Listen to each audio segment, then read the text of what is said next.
بسم الله الرحمن الرحيم والصلاة والسلام على أشرف المرسلين سيدنا محمد وعلى آله وصحبه أجمعين. السلام عليكم أخواتي الكريمات, إخواني الأعزاء. Nous commençons avec 20 minutes de retard. On va essayer de se rattraper à la fin sans trop empiéter sur le temps des gens, Inch'Allah. C'est donc notre dernière intervention durant ce mois de Ramadan concernant la spiritualité du jeûne, Inch'Allah, Ruhaniyat Siyam. Et on va voir après le Ramadan si on peut organiser d'autres conférences. Vous serez tenus au courant, notamment par les frères du Centre Tawhid. Et on va commencer, Binillah subhanahu wa ta'ala. Et donc, nous sommes arrivés au quatrième palier. Nous sommes arrivés au quatrième palier. Alors, un petit rappel. Le premier palier de la spiritualité, on a dit d'abord de s'éloigner du haram. Bien sûr, la prière obligatoire, d'accomplir la prière obligatoire. Le deuxième palier, c'est jeûner par le corps qui demande, donc c'est l'abstinence du ventre et du sexe, qui demande quand même la patience. Mais aussi, il s'agit de jeûner par les membres, à savoir en s'éloignant de toute agressivité envers les autres, de tout comportement belliqueux, et puis de dépasser même cela et d'avoir plutôt un comportement positif. Le troisième palier, c'est le fait d'accompagner le jeûne. Le jeûne est nécessairement accompagné comme les prières sont accompagnées, comme zakat est accompagné, et ainsi de suite. C'est-à-dire, avec l'obligatoire, il y a un ensemble de recommandations prophétiques qui vont nous aider justement à réaliser cette spiritualité. Et parmi ce qui accompagne le jeûne du Ramadan, on avait dit donner des aumônes et notamment zakat al-fitr. N'oubliez pas, Inch'Allah, les lectures coraniques, Qiyam Tahajjud, Laylat al-Qadr, les invocations, le dhikr, tout ça on a parlé la dernière fois. Aujourd'hui, on va parler vraiment de ce quatrième objectif qui est le fait d'arriver à cette piété taqwa, parce que Dieu subhanahu wa ta'ala, en révélant le verset, il dit يا أيها الذين آمنوا كتب عليكم الصيام كما كتب على الذين من قبلكم لعلكم تتقون. Tous les savants sont unanimes que la finalité, la grande finalité, aussi bien spirituelle que d'un point de vue maqasid, c'est vraiment d'arriver à la piété. Mais en plus, les versets qui suivent vont donc parler d'un élément fondamental dans cette spiritualité et qui est al-qurb min Allah azza wa jalla, la proximité de Dieu subhanahu wa ta'ala. Wa idha sa'alaka ibadi anni fa inni qarib ujibu da'wat ad-da'i idha da'an. Et on va donc commencer d'abord par parler un peu de ce concept de taqwa. Taqwa, c'est un concept très très large. Il est très riche, très diversifié en islam dans ses différentes acceptions. Alors on le traduit parfois selon le contexte. Le plus souvent, on va le traduire par la crainte de Dieu. Certains ajoutent, pour différencier de la crainte des gens, ils ajoutent crainte révérentielle. Souvent aussi, on va le traduire par la piété. Il y a aussi beaucoup d'autres traductions qui sont possibles. Et selon le contexte. Taqwa vient du verbe waqa, waqiya, waqa. Taqwa, c'est le substantif donc du verbe waqa, lequel verbe a deux substantifs, al-wiqaya, ism fa'il, le substantif. Al-wiqaya, c'est donc un obstacle, une distance entre le sujet et la chose. Et puis taqwa, c'est le terme que nous sommes en train d'étudier justement. Alors, souvent, dans les versets coraniques, dans les hadiths et puis aussi dans notre langage courant en langue arabe, on va dire taqillah. En fait, il y a le complément du nom, le complément du verbe, le complément du verbe qui est occulté, ism maf'oul. qui est occulté. Et donc, c'est en principe, ça veut dire ittaqi ma haram Allah ou ma harim Allah. Donc, souvent, ce complément de verbe est occulté et on dit ittaqillah tout simplement. En plus de ces deux acceptions, crainte et piété, taqwa prend aussi d'autres sens connexes à côté.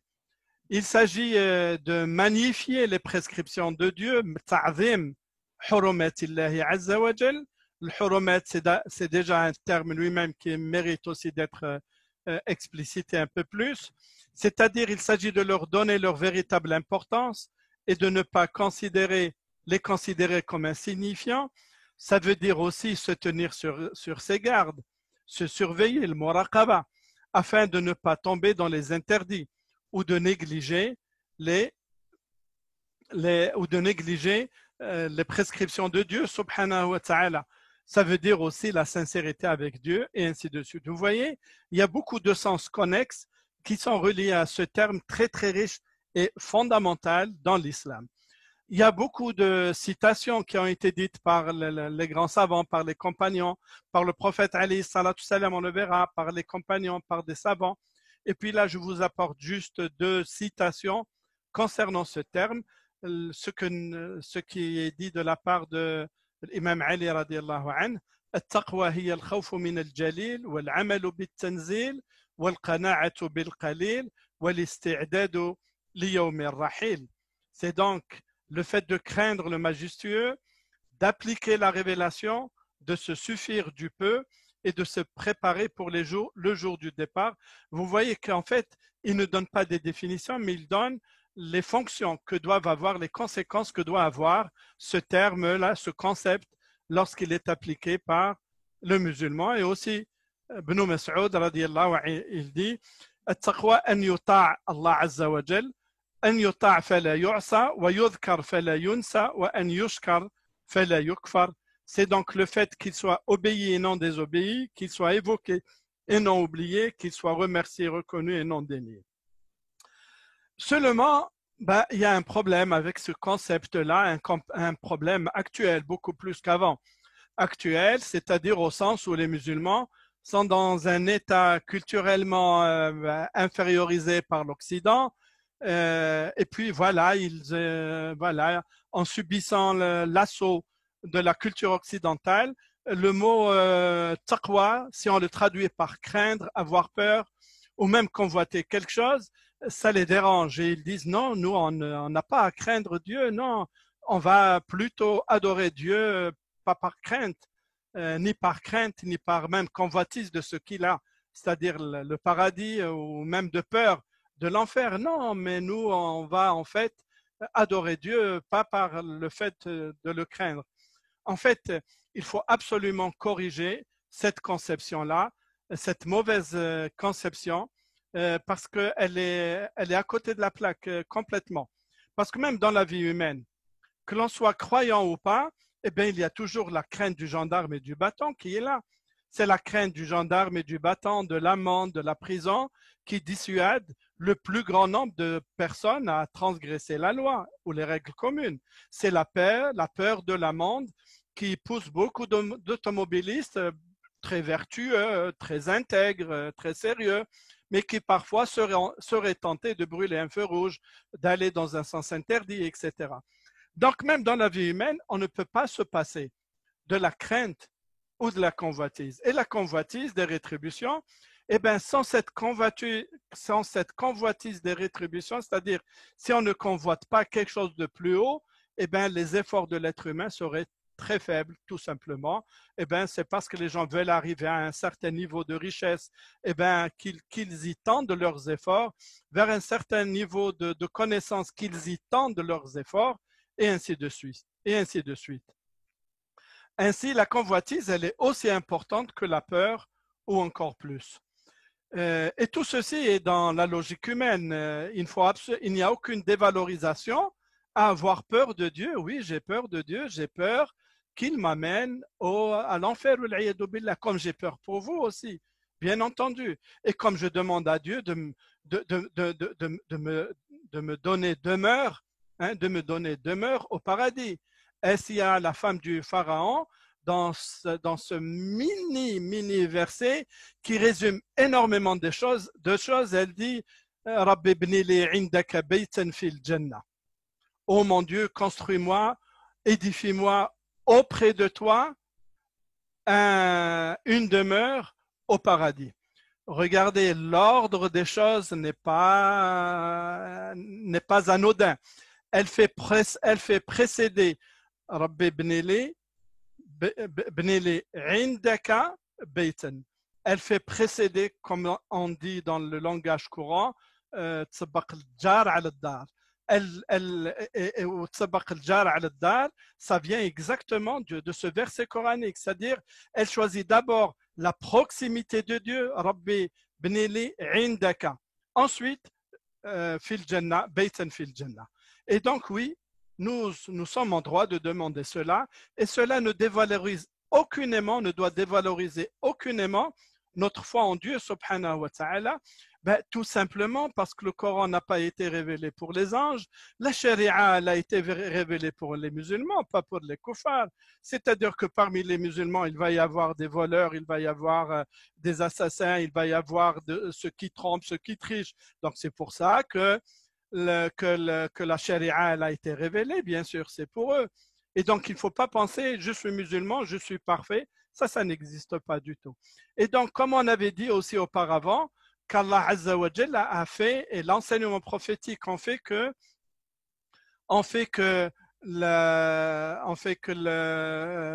spiritualité pourrait être vécue à plusieurs niveaux par le maximum de personnes. Et bien la même chose ici, la crainte de Dieu, convoiter ce qu'il y a auprès de Dieu, et bien ça doit appartenir aussi à la majeure partie des croyants. Alors, comme j'ai dit, certains vont essayer d'opposer la crainte de Dieu et son amour. En fait, faut-il avoir peur de Dieu et le craindre? Est-ce qu'il faut l'adorer par crainte ou par amour? Poser de telles questions revient à fausser le problème, à fausser le débat complètement. C'est un faux débat. Oui, il faut le craindre et craindre son courroux, et il faut aussi craindre sa sanction, aussi petite soit-elle. Oui, et il faut aussi vouloir et désirer ce qu'il a promis à ses serviteurs qu'il aime, et on va voir.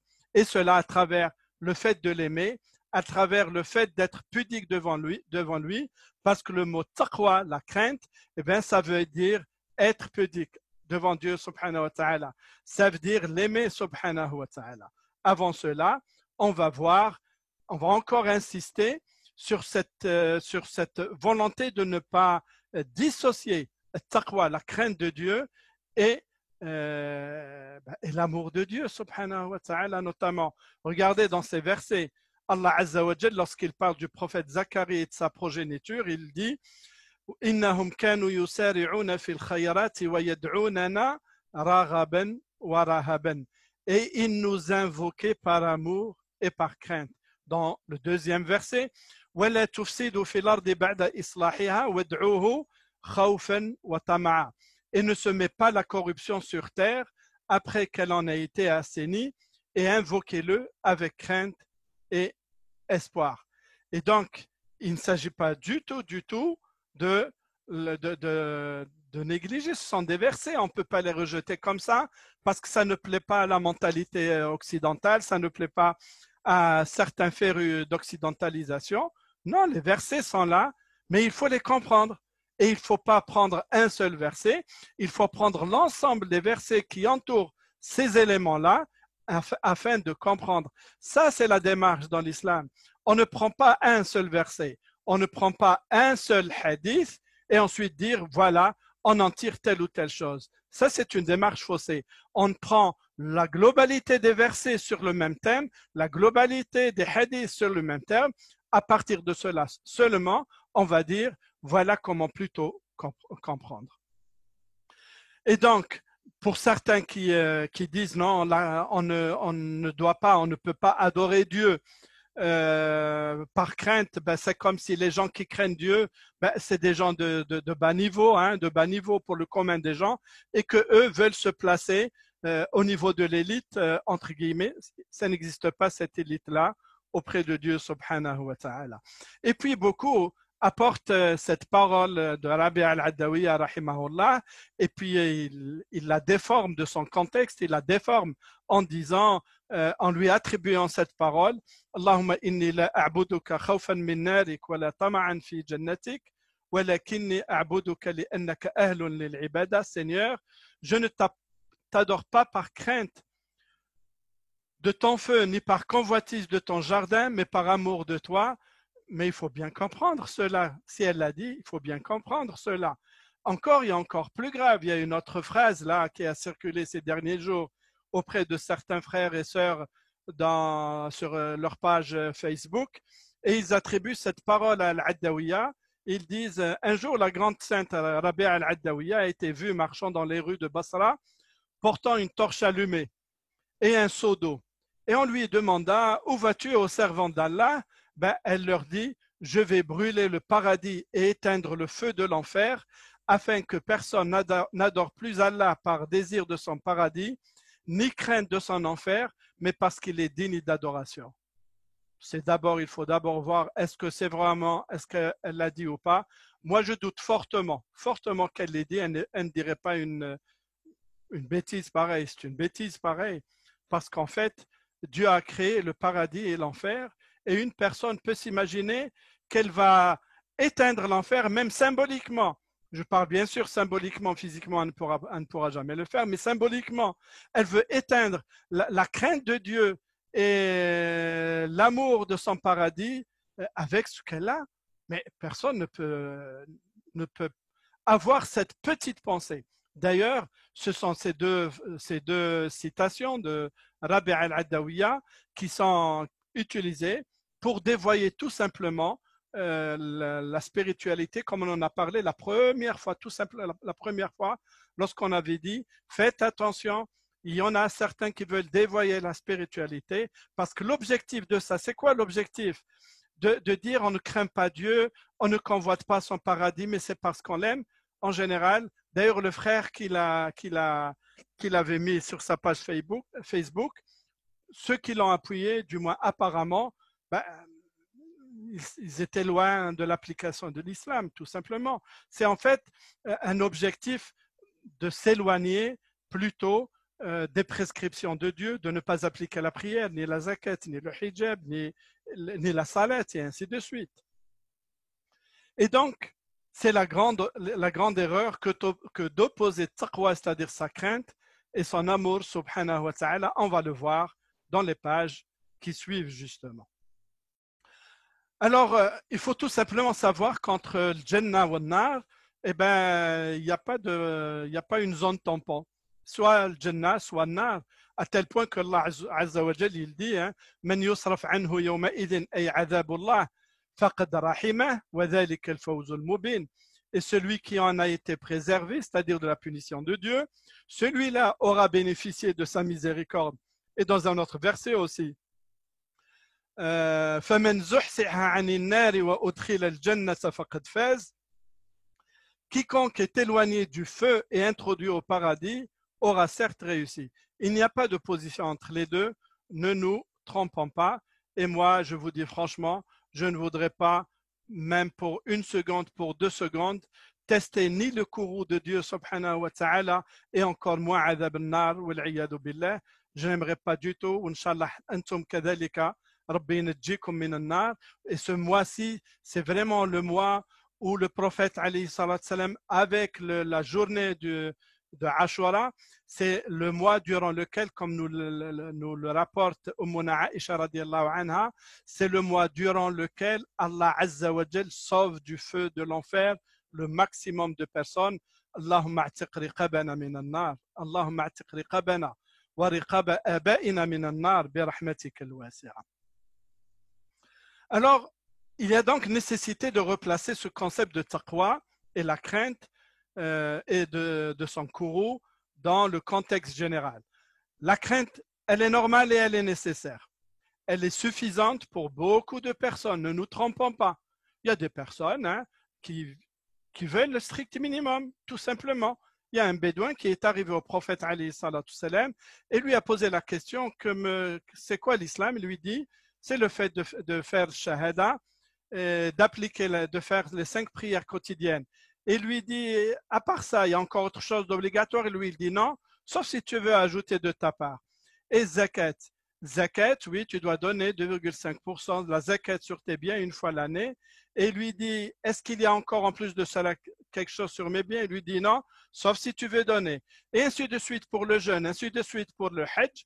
Et le bédouin lui dit, il prend ses mains comme ça, hein, ses mains, sa main avec les 5 doigts, il dit, moi, je vais m'en tenir à ça et je vais me suffire de cela.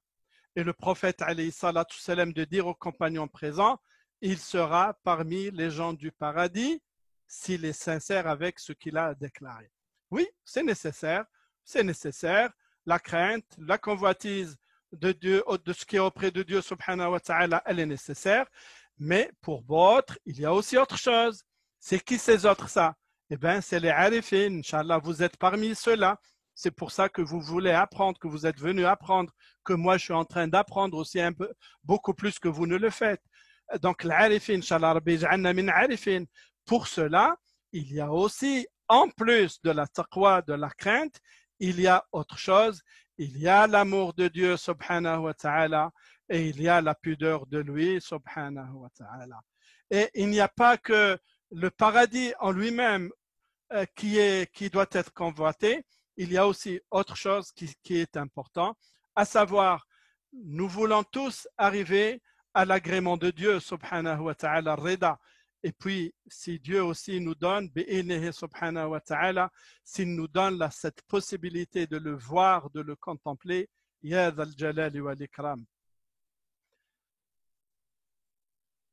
Allah Azza wa Jal, il dit وعد الله المؤمنين والمؤمنات جنات تجري من تحتها الأنهار خالدين فيها ومساكن طيبة في جنات عدن. Donc vous voyez, oui, Allah a promis des jardins au paradis pour les croyants vertueux, mais regardez juste, c'est le même verset. وَرِضْوَانٌ مِّنَ اللَّهِ أَكْبَرُ ذَلِكَ هُوَ الْفَوْزُ الْعَظِيمُ. Et la satisfaction d'Allah est encore plus grande, c'est-à-dire que Dieu soit satisfait de nous. Et ça, c'est encore plus grand que le paradis, justement. Mais vous voyez, Dieu les lit, personne n'a le droit de les dissocier. Il les lit dans plusieurs versets, dans notamment ce verset. Voilà, Dieu les a réunis. Comment quelqu'un voudrait-il les séparer? Et dans l'au-delà, Allah Azza wa Jal nous révèle le verset coranique Wujuhun yawma'idhin nadiratun ila rabbiha nadira. En langue arabe, il y a une différence entre dad et dha. D'accord? Beaucoup font la différence. Et ça veut dire quoi ça? Ça veut dire que ce jour-là, c'est-à-dire au jour dernier, il y aura des visages resplendissants qui verront leur Seigneur. Mais le hadith est encore beaucoup plus parlant. Le prophète, alayhi salatu wassalam, lorsqu'il nous dit que lorsque les gens du paradis vont entrer au paradis, ils vont avoir tout ce qu'ils ont demandé au paradis. Et Dieu va leur dire, est-ce que vous avez eu tout ce que vous avez voulu? Bien sûr, mon Dieu, subhanahu wa ta'ala. Bien sûr, mon Dieu, tu nous as tout donné. Tu as blanchi nos visages. Tu nous as fait entrer au paradis. Tu nous as éloignés du feu. Mais qu'est-ce qu'on peut demander autre chose? Et Dieu va leur dire, hein, فَيَكْشِفُ الْحِجَابَ فَمَا أُعْطُوا شَيْئًا أَحَبَّ إِلَيْهِمْ مِنَ النَّظَرِ إِلَى رَبِّهِمْ. Et Dieu alors enlèvera le voile, on ne sait pas quoi, on ne sait pas comment, le quoi, le comment, ça appartient à la science d'Allah subhanahu wa ta'ala, et alors Dieu enlèvera le voile, et ils n'auront pas une chose plus aimée à eux que de voir Dieu. Et le prophète d'expliquer ce fait-là, que les croyants verront Dieu, Inch'Allah, subhanahu wa ta'ala, demain, et il dit, ça c'est ce qui a été ajouté, لِلَّذِينَ أَحْسَنُوا الْحُسْنَى, c'est-à-dire le paradis, وَزِيَادَةً, c'est-à-dire, Inch'Allah, le fait de voir, de contempler Dieu, subhanahu wa ta'ala. Ibn al-Qayyim al-Jawziyya, rahimahullah, il écrit, la plus grande faveur de l'au-delà et de ses jouissances et le fait de pouvoir contempler Dieu, exalté soit-il, de l'entendre, de s'approcher de lui, subhanahu wa ta'ala, c'est ce que nous voulons traiter aujourd'hui, incha'Allah. Et il dit aussi, la meilleure chose dans ce monde est de le connaître et de l'aimer, et la meilleure chose dans l'au-delà est de le voir et de le contempler. Cette crainte de Dieu, subhanahu wa ta'ala, comme je vous ai dit, elle doit s'accompagner par la pudeur, le haya, oui, le haya. Et puis aussi par l'amour que la personne doit porter à Dieu, subhanahu wa ta'ala, et le désir d'être proche de lui, subhanahu wa ta'ala, al-qurb, c'est ce que nous allons voir tout à l'heure. La pudeur devant Dieu, est-ce qu'il y a une pudeur devant Dieu? Eh oui, il y a une pudeur. Il y a une pudeur, on va le voir, parce que la pudeur, Allah, le prophète alayhi salatu salam, il en a fait l'une des grandes vertus de l'islam, l'une des grandes vertus de l'islam, à tel point qu'il dit si tu n'as aucune pudeur, alors fais ce que tu veux. C'est une menace. C'est une menace de la part du prophète alayhi salatu salam, une menace, c'est-à-dire tu verras auprès de Dieu subhanahu wa ta'ala, parce que la pudeur, le haya, c'est la source du comportement vertueux envers tout le monde. Elle enfante un comportement pudique aussi devant Dieu, comme on va le voir, et une pudeur aussi qui empêche le croyant avisé de lever ses yeux devant Dieu, mais même devant le prophète alayhi salatu salam, Amr ibn al-As, dans son lit de mort, lorsqu'il était en train d'agoniser, et qu'il était en train de pleurer et de se morfondre, et son fils Abdullah lui dit, oh mon père, quand même tu as été avec le prophète, alayhi salatu salam, et ainsi de suite. Et il lui dit, écoute-moi mon fils, je suis passé par 3 stades dans ma vie. Le premier stade, dans lequel je détestais, la personne la plus détestable à moi était le prophète Mohammed, alayhi salatu salam. Si j'avais pu le tuer, je l'aurais tué. Alors je sais maintenant que j'aurais été parmi les gens de l'enfer. Ensuite, Dieu a insufflé la foi dans mon cœur. Et je suis devenu musulman. Et je suis allé au prophète, alayhi salatu salam, lui demander pardon. Et le prophète est devenu, pour moi, l'être le plus aimé de tout le monde, de tout l'univers. Et si tu me demandes, et si tu me demandes de te le décrire, je ne pourrais le faire car je n'emplissais pas mes yeux de son visage, c'est-à-dire il ne pouvait pas le voir comme ça longtemps, face à face. Il baissait ses yeux devant le prophète alayhi salatu salam. C'est plus que cette situation, c'est ça aussi la pudeur devant Dieu subhanahu wa ta'ala.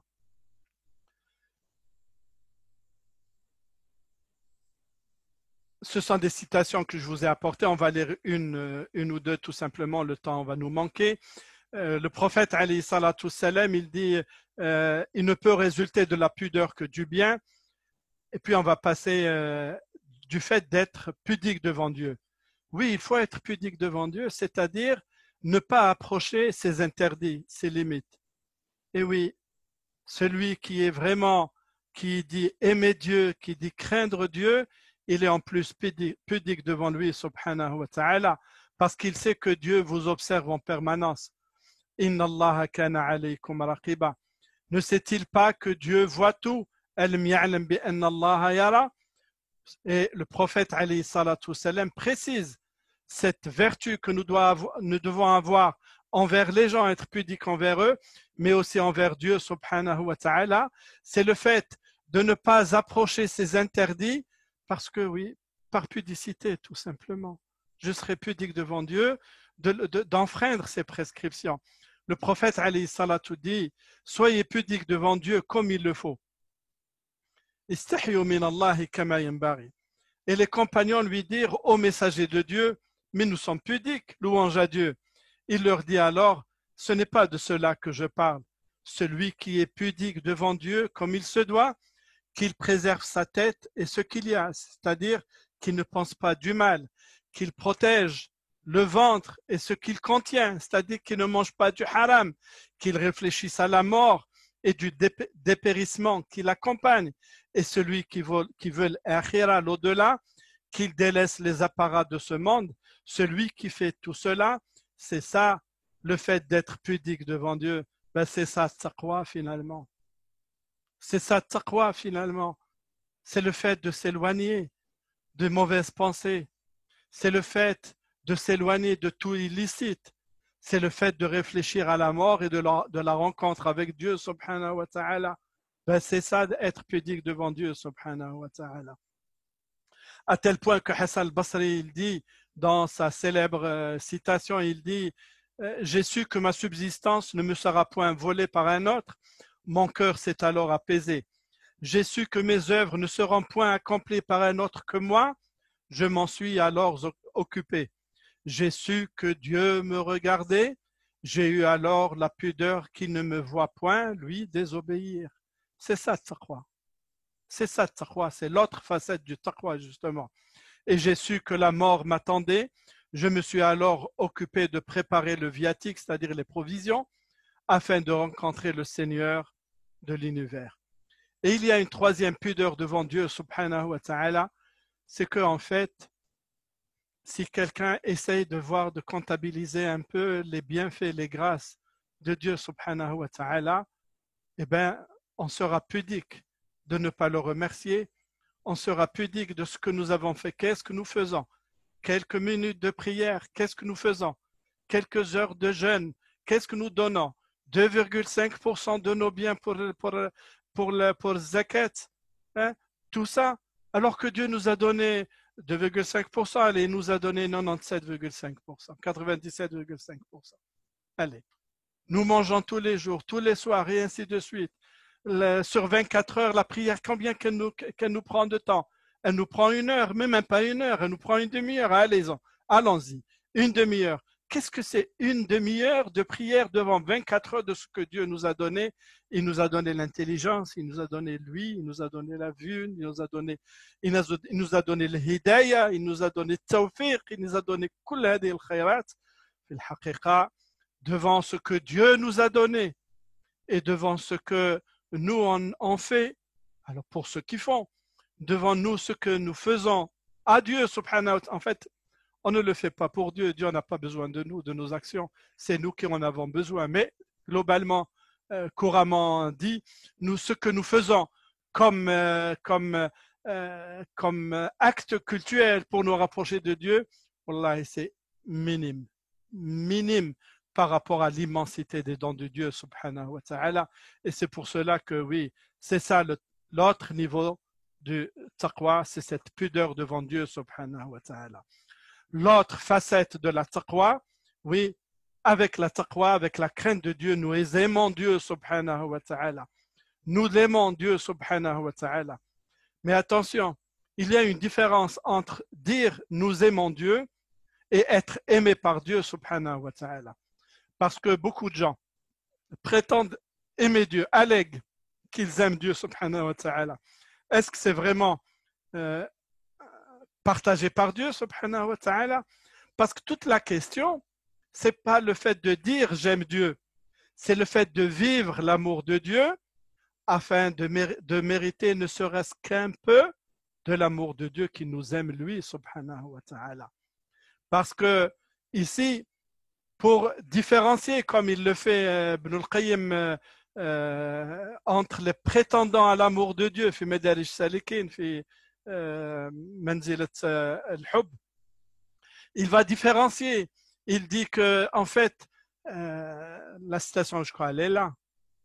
Oui, alors c'est une petite partie de la citation. Il dit, lorsque les prétendants à l'amour sont devenus nombreux, c'est-à-dire beaucoup de gens disent « Ah, moi j'aime Dieu, ah, moi j'aime Dieu, moi j'aime Dieu », il leur a été demandé de présenter leurs arguments, montrant la sincérité de leurs prétentions. Et chacun a alors apporté son argument. Il leur fut dit alors que leurs prétentions ne sauraient être prises au sérieux que par la preuve. Dis-leur, si vous prétendez aimer Dieu,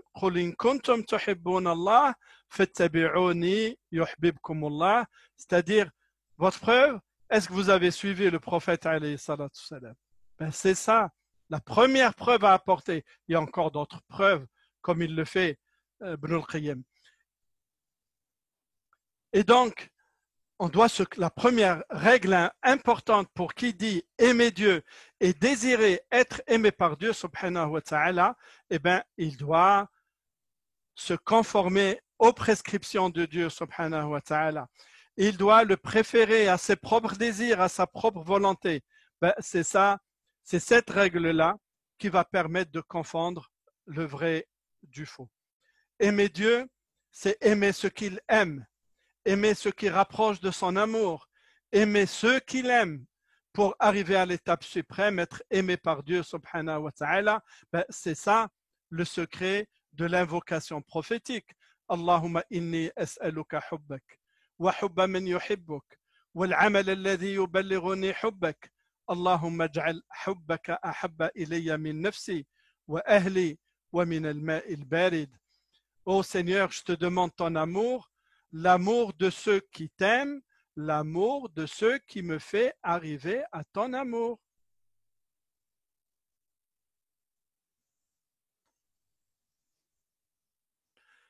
Et il y a un hadith extraordinaire qui est sahih, pour lequel l'imam Shawkani, que je cite ici, un grand imam qui date depuis 2 siècles et demi, 3 siècles, d'origine yéménite,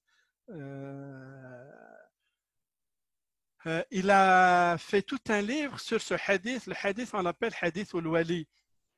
من عادى لي وليا فقد آذنته بحرب. Voilà, c'est ça le hadith. من عادى لي وليا فقد آذنته بحرب.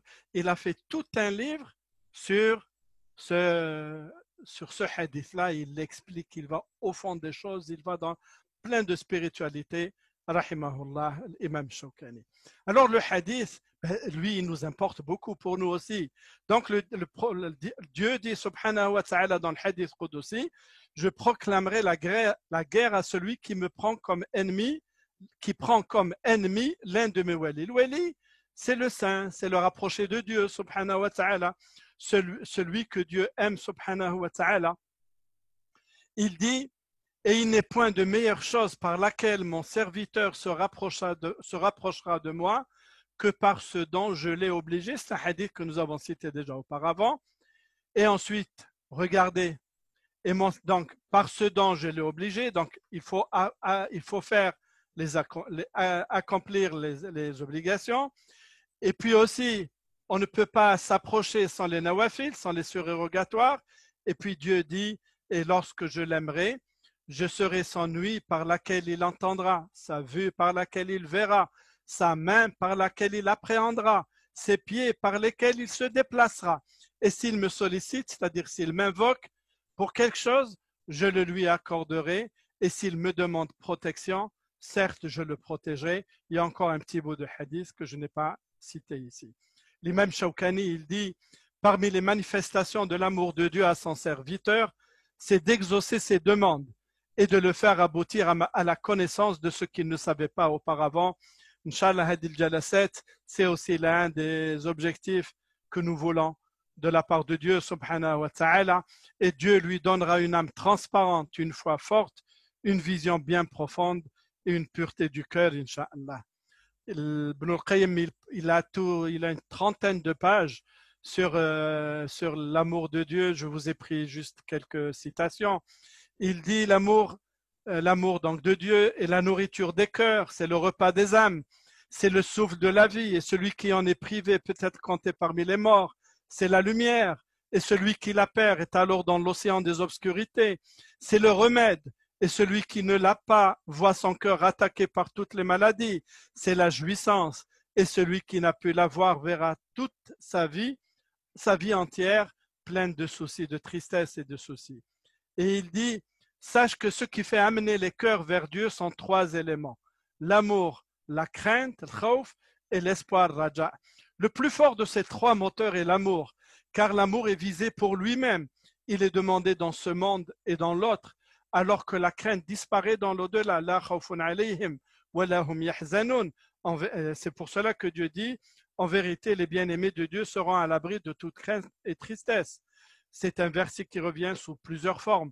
C'est l'amour qui lance le serviteur vers son aimé. Selon la faiblesse ou la force de cet amour, le cheminement est plus lent ou plus rapide. Quant à la crainte, le khawf, elle empêche le serviteur de dévier de la route de son amour.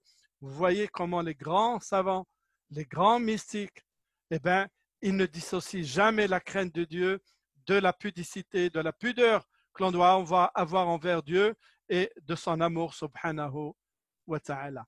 Et puis il y a ces belles paroles qui sont attribuées à Rabi'a al-Adawiya rahimahullah lorsqu'elle dit عرفت الهوى مذ عرفت هواك وأغلقت قلبي عمن سواك وبت أنادي يا من ترى خفايا القلوب ولسنا نراك أحبك حبين أحبك حبين حب الهوى وحبا لأنك أهل لذاك فأما الذي هو حب الهوى فشغلي بذكرك عمن سواك وأما الذي أنت أهل له فكشفك لي الحجب حتى أراك فلا الحمد في ذا ولا ذاك ولكن لك الحمد في ذا وذاك.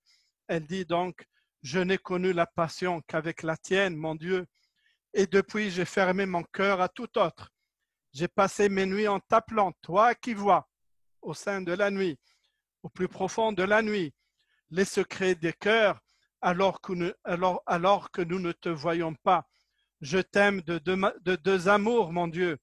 Un amour de passion, par le fait que ma seule occupation, ma seule préoccupation, mon seul souci est le fait, zikruka est en évocation.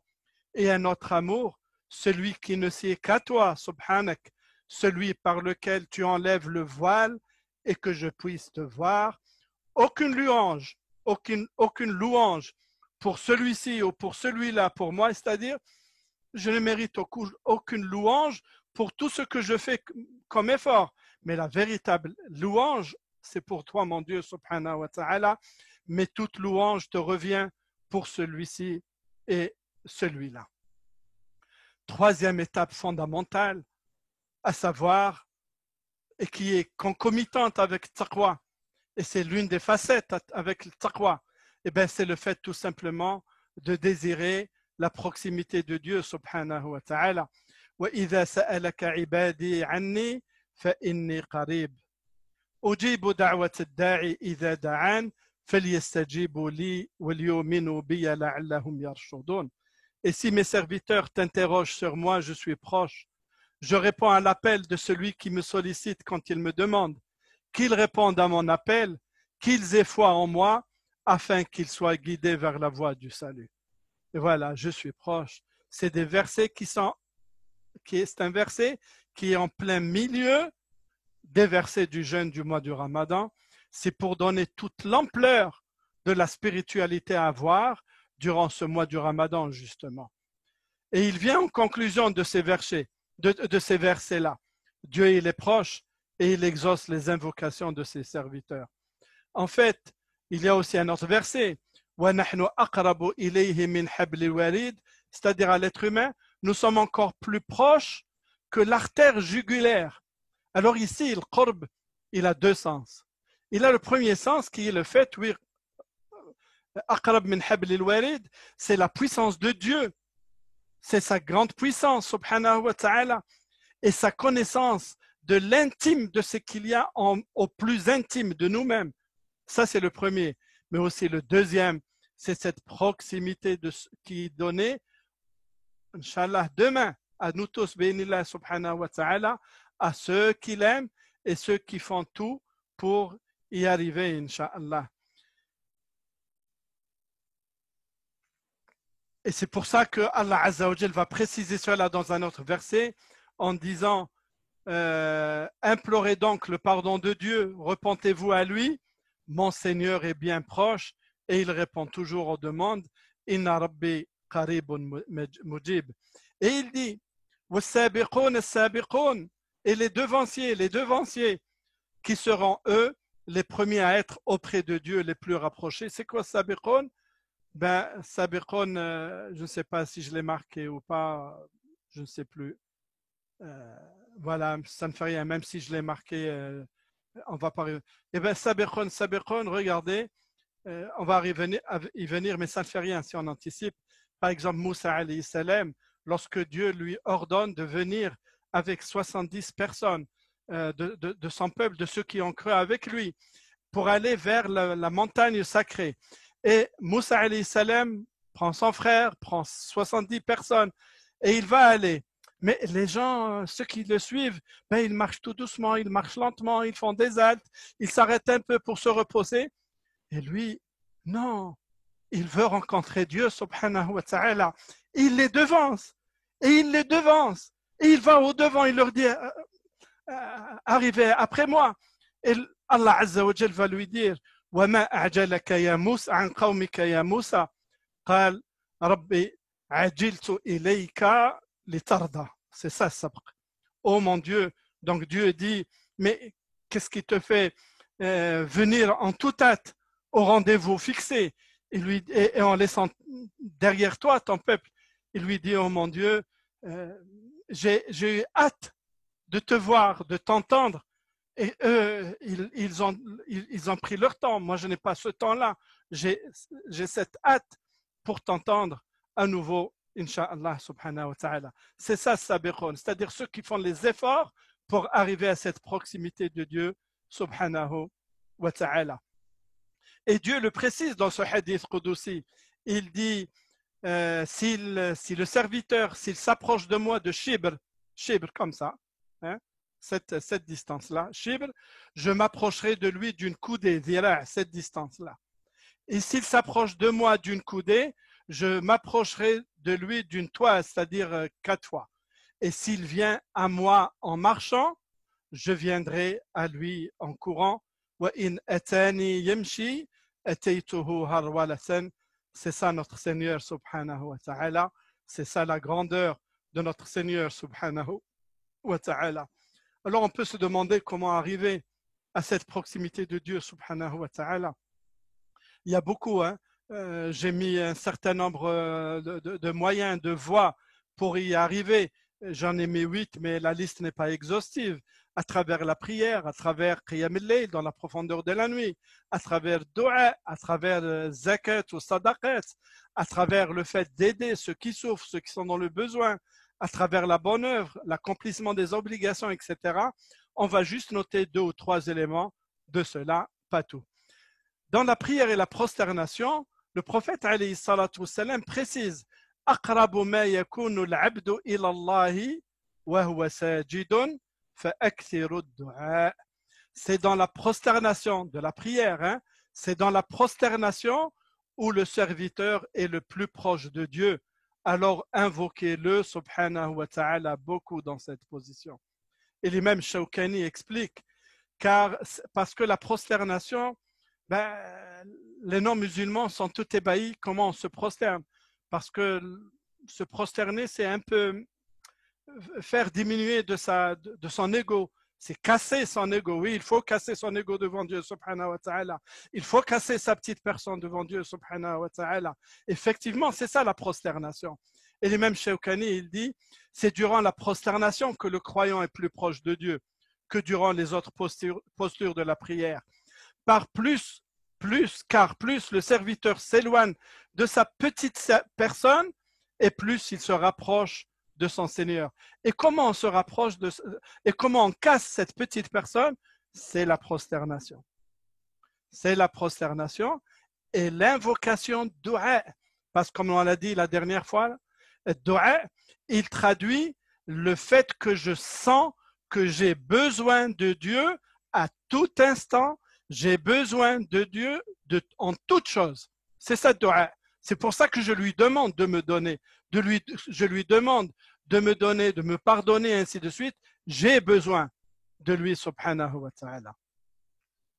La prière Qiyam al-Layl, bien sûr, le prophète, alayhi salatu wassalam, il précise à la question de Amr ibn Abbasa, il lui dit, Ya Rasulallah, hal min sa'atin aqrabu من الأخرى أي إلى الله من الأخرى وهل ساعة يتقى ذكرها قال أقرب ما يكون الرب من العبد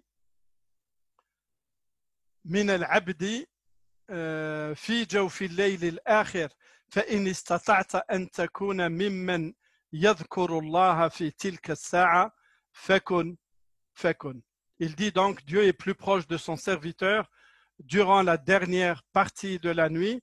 Alors si tu peux être parmi ceux qui évoquent Dieu subhanahu wa ta'ala en ces moments, fais-le.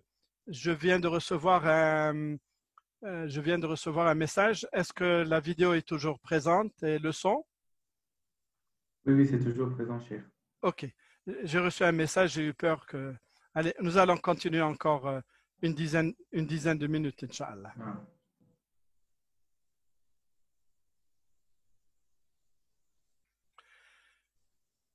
Et notamment donc cette proximité qui est atteinte à travers l'accomplissement des nawafil, c'est-à-dire ne pas se suffire simplement des prières obligatoires, mais accomplir des nawafil, ne pas se suffire juste de la zakat calculée au centime près, au franc près, au dinar près, et puis non, donner sadaqat et ainsi de suite.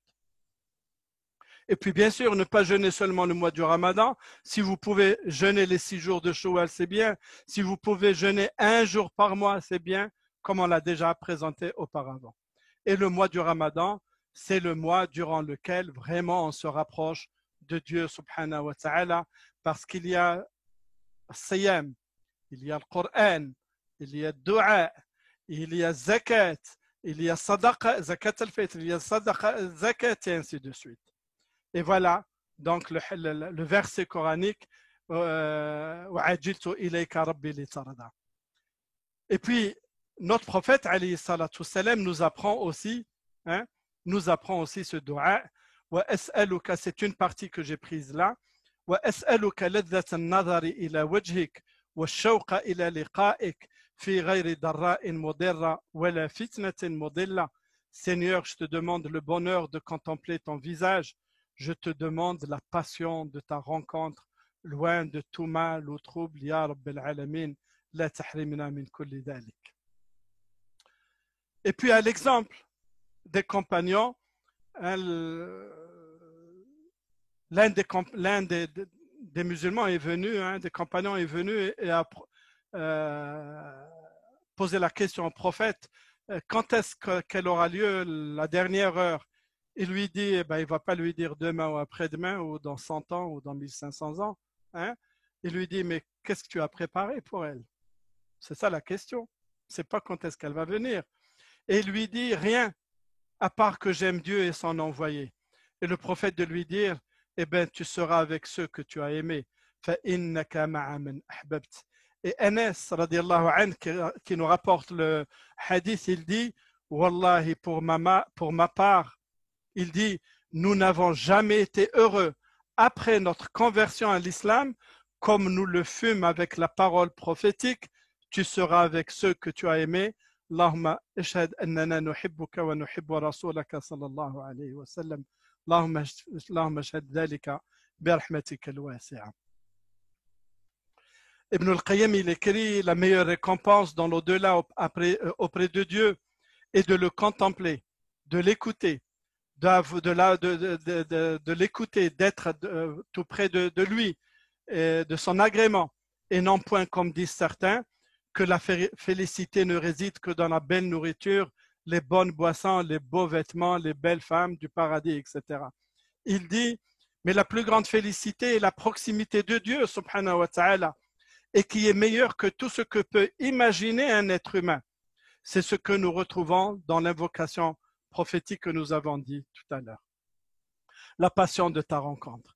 Pour cette raison, Dieu dit concernant les non-croyants, en vérité, ils ne pourront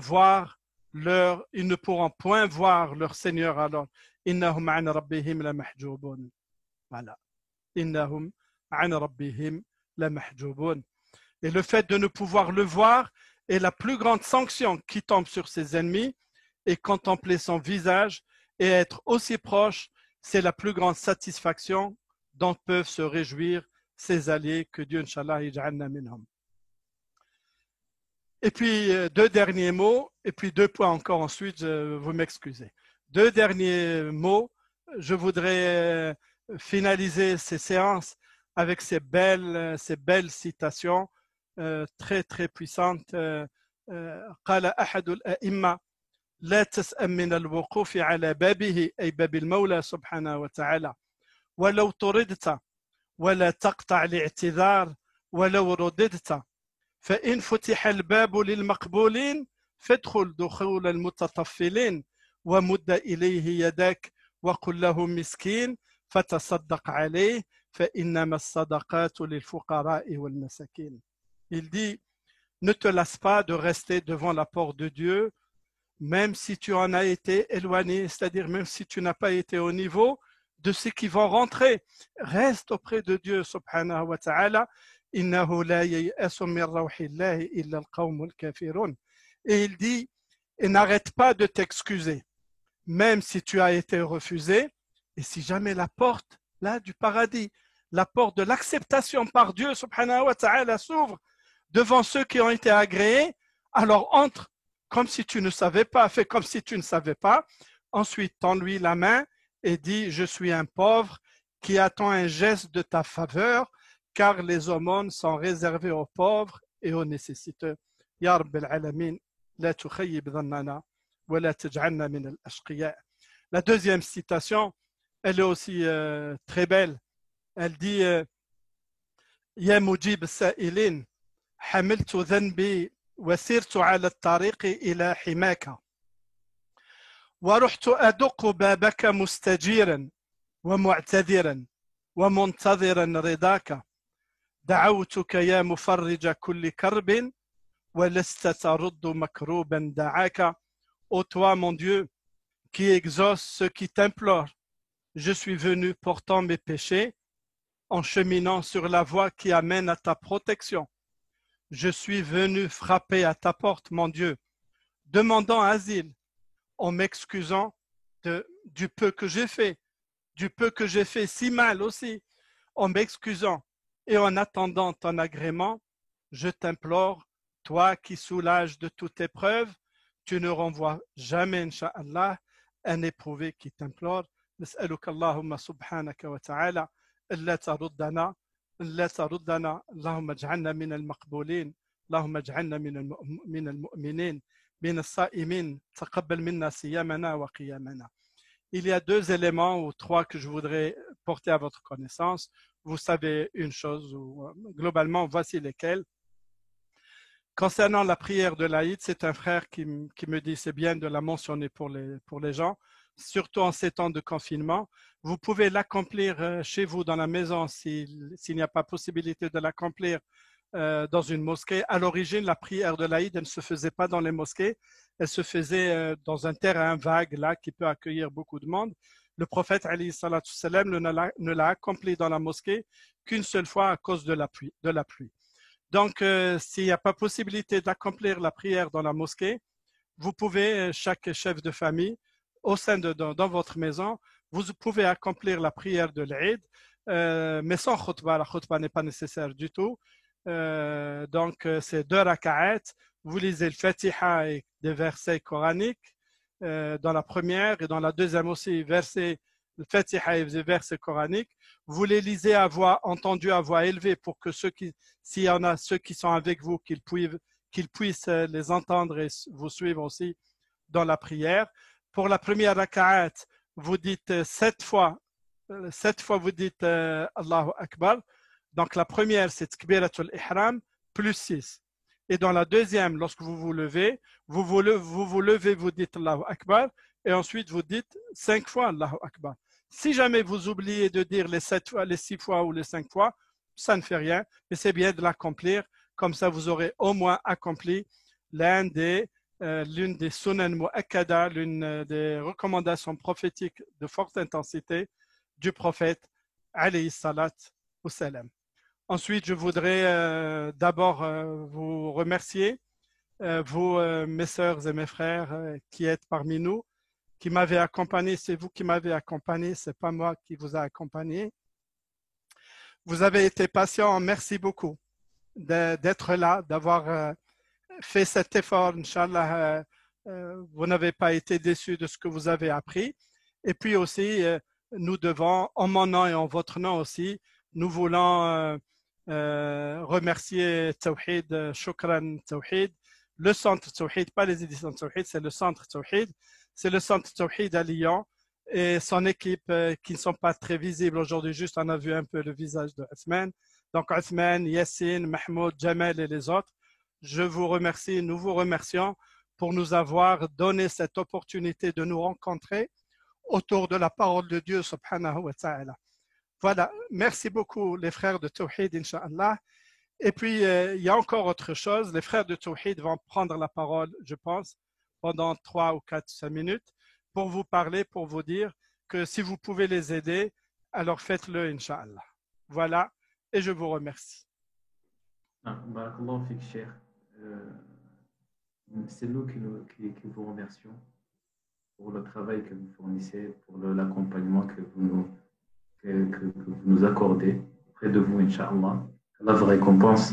Allah nous permet de nous retrouver, Inch'Allah, auprès de notre messager, sallallahu alayhi wa sallam, au paradis, Inch'Allah, avec nos familles. Donc, je vais donner tout de suite, sans tarder, je donne la parole à mon frère Abdurrahman, Inch'Allah. Il va faire une petite présentation du projet du Centre Tawhid. Et ensuite, on va essayer Inch'Allah, de collecter. Et après, entre les deux, Inch'Allah, on va répondre aux questions, Inch'Allah. Donc, j'invite les gens j'invite les gens qui ont des questions de commencer à les écrire et les envoyer, Inch'Allah.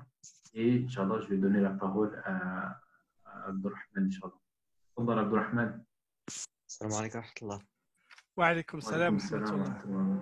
Bismillah ar-Rahman ar-Rahim. Wassalatu wassalamu ala Sayyidina Muhammad wa ala alihi wa ashabihi wa sallam tasliman kathira. Rabbi shrah li sadri wa yassir li amri wa hlul 'uqdatan min lisani yafqahu qawli.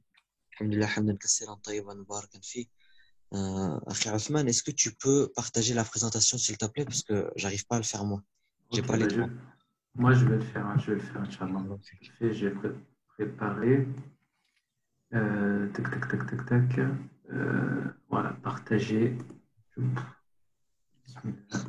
Ok. Voilà. Bismillah ar-Rahman ar-Rahim. Mes chers frères, mes chères sœurs, Inch'Allah, on va prendre quelques minutes pour vous présenter le centre Tawhid, qui est un centre qui est situé à Lyon, dans la région lyonnaise. Et alhamdulillah. Donc aujourd'hui, on va aussi vous présenter le projet d'agrandissement du centre. Pour vous faire un petit historique de l'association, donc en fait, c'est en 1987 qu'un groupe de frères et de sœurs ont décidé en fait de se réunir pour pouvoir proposer et transmettre l'islam à la communauté française et proposer du contenu en français pour les musulmans de France et de la francophonie. Et donc en 1989, pas en 1800, mais 1989, donc il y a eu l'association de l'Union des jeunes musulmans qui a vu le jour. Donc ces frères et ces sœurs ont créé une association et ils sont établis à Lyon, dans le 6e arrondissement, dans les locaux actuels du Centre Tawhid qui, au départ, étaient loués. Et donc en 1992, dans ce souci de transmission de la religion en langue française, il y a eu les éditions Tawhid qui ont été créées et il y a eu il y a eu un travail qui a été fait pour la communauté française, donc à travers des conférences, des séminaires, des veillées nocturnes, de l'accompagnement des enfants, etc. L'autre date charnière, c'est 2006, avec la création de l'un des premiers instituts d'enseignement de sciences islamiques pour adultes, Chatibi, donc qui a vu le jour en 2006. Et subhanallah, donc en 2009, on a en fait eu l'opportunité d'acheter une partie des locaux. Donc ces locaux que l'on louait, Allah il nous a permis de pouvoir en acheter une partie. Donc pour ceux qui sont déjà venus dans le centre Tawhid, donc c'est le grand centre qui est derrière la librairie. Et donc, mashallah, à partir de 2009, on a fait, les frères et les sœurs ont fait le travail.